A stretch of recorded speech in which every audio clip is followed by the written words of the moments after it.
Looking at the whole market here ever since basically the beginning of 2023, just this huge ascending channel here. And then we finally broke down out of that, obviously, in February. And then really this last big weekly candle we placed in here because of the reciprocal tariffs, high of 567, low of 505 in here. We ended the day on Friday at 505.28. So all in all, down around 31.42 from the previous day's trading session in here. So where does that put us currently, right? This is not what we like to see. We were talking about the day before, we were talking about all 538. That is going to be something that we're watching below that at 524. But now we're all the way down here at 505. So where does that put us? Are we kind of in no man's land? Well, not really. 500 is going to be a big psychological level for us, but more or less, we care more about this 495 494 level. You can see that was a nice support for us back in April, and it was a little bit of resistance in here in February of last year. So that is going to be a place where that we're going to watch for a bounce, because that's where it kind of pulled back and bounced before, not the 500 level. But obviously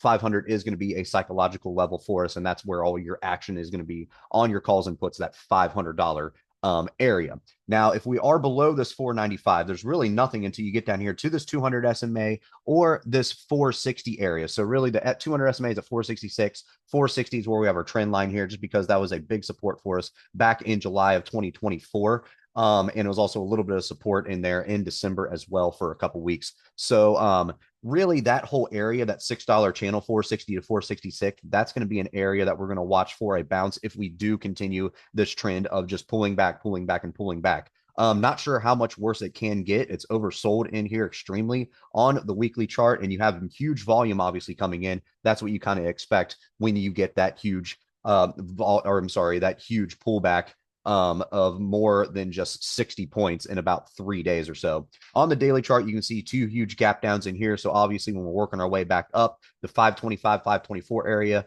that's a place of resistance first, but then above that, it is going to be this gap fill here we have to worry about to the 536 area. Above that, then we can worry about this 550 mark and that 9-day EMA here on the daily. Those are going to be the areas that we're looking at in there if we do start to rise up again. And I'm not sure again how worse it can get, but it's all going to be news based in here, kind of not really throwing the chart out, but we are still looking at these levels and then taking the news into high consideration now, compared to just kind of sitting on the chart. So we're going to wait and see what everything tells us throughout the day before we start to jump to conclusions, and then wait for the news to tell us again where everything is going to pick up, and then kind of look at the flows compared to the news, and so on and so forth. But again, that's kind of the areas that we are looking at in here. So that 525, 524 area, that 494, and then below that, we're looking at the 460s, and then obviously that 550 area, again, for our high resistance of our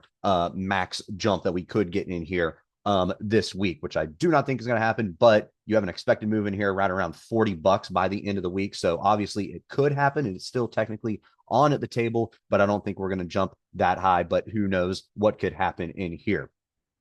Ivy ranked through the roof, 129. We mentioned $40 expected move by Friday. That's what kind of everything is saying for each expiration this day. So it's kind of hard to gauge the IV since you had that big of a drop, and it is also after hours right now. So we'll see how everything opens at pre-market tomorrow, and then kind of gauge everything from there. But really, what's the technical saying? Oversold, obviously.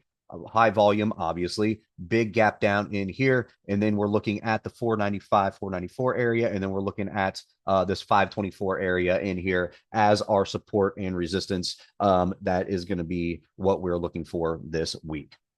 All right, guys, if you like this video, make sure to check us out on all of our social media. We also have a Discord service if you're interested, and you can find all of our socials in the description below.